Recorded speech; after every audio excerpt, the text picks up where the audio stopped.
이제 이렇게 되면서 어떻게 하면 돈을 많이 버는 거냐라고 생각하는데 이제 사업의 이제 좀 우리가 종류를 좀 생각해 보자고요. 사업의 종류를 생각할 때 제가 제일 생각할 때 하수는 물건을 파는 사람들이에요.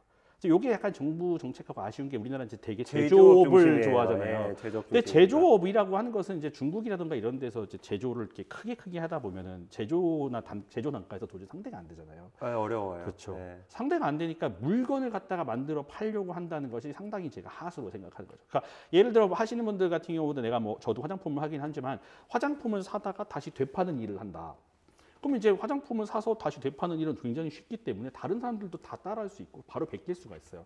남는 것도 많이 못 받아요. 내가 3만 원 주게 사온 화장품을 내가 7만 원에 팔려고 하면은 옆에 사람이 그걸 보고 나 6만 원, 옆에 나도 6만 원, 그럼 나도 5만 원 이런다고요. 그래서 자꾸 마진이 팍팍팍 깎이는 게 정말 순식간에 깎이거든요.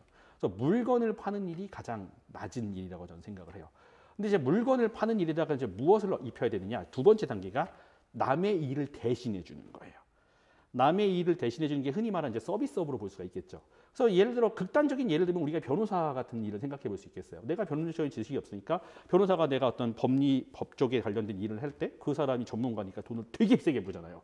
근데 사실상 아는 친구면은 공짜로 해줄 수 있는 부분 아닙니까? 원래는 그렇잖아. 내가 예를 들어 내가 결혼을 했는데 우리 아내가 나한테 내 법률 처리해 줄 테니까 1,000만 원 내나 이러잖아요. 자기야 해줘. 야 이게 소송 들어왔어 해줘. 이러면 해줄 거 아니에요. 글쎄요. 뭐. 그런 일인 거죠. 그러니까 약간 그런 건데 이제 그걸 좀 다시 바꿔 말하면 이제 다른 뭐 예를 들어 배달 대행도 약간 그렇게 볼 수가 있겠죠. 배달도 어차피 남이 배달을 해주는 거니까. 그래서 배달하시는 분들도 힘들다고 말씀하시긴 하지만 돈은 생각보다 좀 잘 버시는 편이잖아요. 그러니까 남의 일을 대신해 주는 게 제가 봤을 땐 그 다음 단계예요. 왜냐? 이건 환불이 안 돼. 내가 일을 해줬어. 이거 배달한 거 마음에 안 들어서 다시 도로 가자 주세요. 이게 안 되잖아요. 배째라고는 있죠. 그렇지. 쉽지 않지. 그래서 뭐 예를 들어 뭐 그런 것들은 이제 두 번째 서비스인 거죠. 그래서 창업에서 되게 좋은 것들, 창업 아이템 간단하게 말씀드리면 제가 좋아하는 창업이 이런 거예요. 뭐 자전거 수리 서비스 같은 거.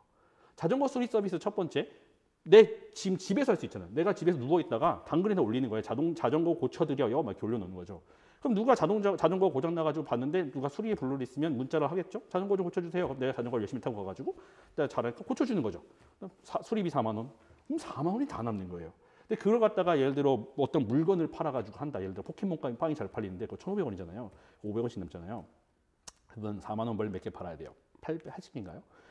800개인가요? 그러니까 그 정도를 팔아야 벌 수 있는 돈을 그렇게 간단하게 벌 수 있는 거죠.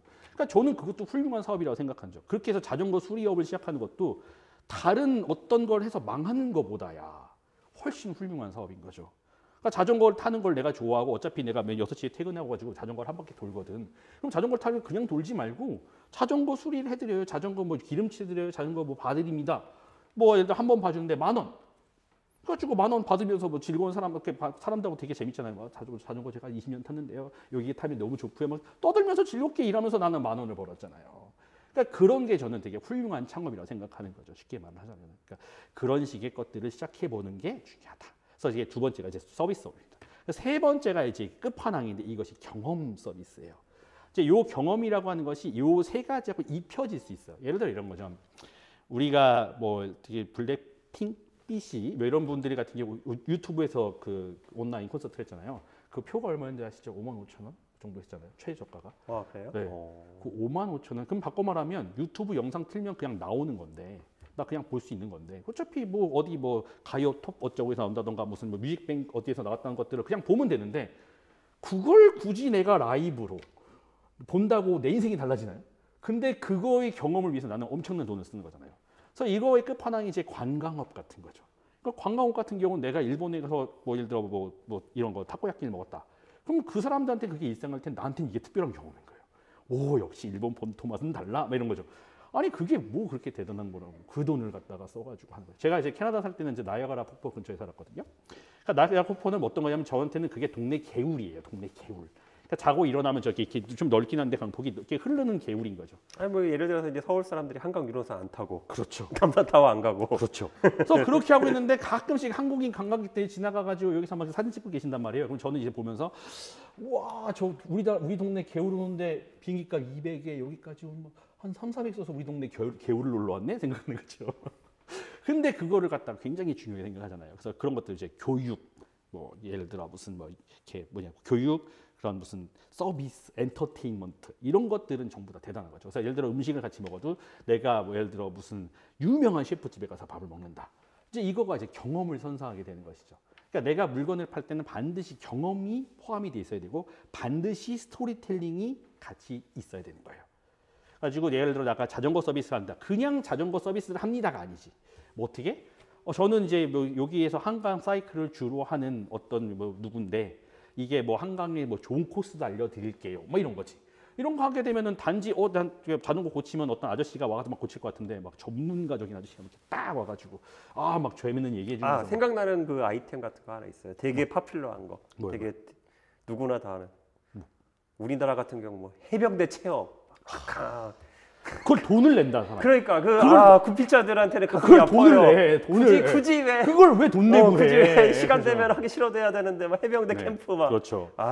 그래서 뭐 예를 들어 그러니까 딸기 우리가 농장을 한다 그러면 딸기를 파는 것이랑 딸기 농장 체험이 사실은 돈 많이 벌잖아요. 그러니까 그렇게 해가지고 경험을 파는 것이 굉장히 중요하다는 거죠.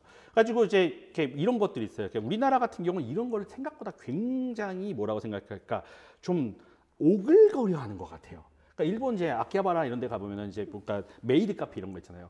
가지고 굉장히 이상한 거 입고 하신 분들이 이런 거 입고 계신 분들이 말도 안 되는 가격에 오믈렛을 팔지 않습니까? 우리 먹어보면 맛도 없어요. 그러니까 가보셨어요? 저는 안 가봐가지고 티나는구나. 맛있죠? 맛 없어요. 가지고 뭐 핫하트 큐 이런 거 해줘요. 이거 해놓고 4만 원 받아. 오믈렛 하나를. 그러니까 이런 게 경험을 파는 거죠. 가보면 외국인들이 바글바글해요, 진짜. 바글바글. 뭐 원오브 댐이셨잖아요. 그렇죠, 원오브. 가지고 이제 그런 것들이 이제 경험을 파는 건데 관광 상품이라고 하는 것이 약간 그런 경험을 파는 것이 부족하다는 거죠. 그러니까 예를 들어 뭐 간단한 예로 우리가 경복궁에 굉장히 많은데 경복궁에 요새 인기가 있었던 게 한복 체험이 떠가지고 인기가 맞아요, 많이 그러니까 한복을 입혀보는 게 신기한 거예요. 우리한테는 그게 너무 당연한 건데 한복을 입고 그런 데를 돌아다니는 게 즐거웠던 거죠. 인스타 감성 나오잖아요. 사진 감독 좋잖아요. 그러니까 그렇게 경험을 파는 게 굉장히 중요하다라고 제가 말씀을 드리는 거죠. 그래서 내가 무언가를 할 때 내가 이 경험이 그 사람한테 특별한 경험을 선사하려고 굉장히 많이 노력을 해봐야 된다라고 하는 거죠.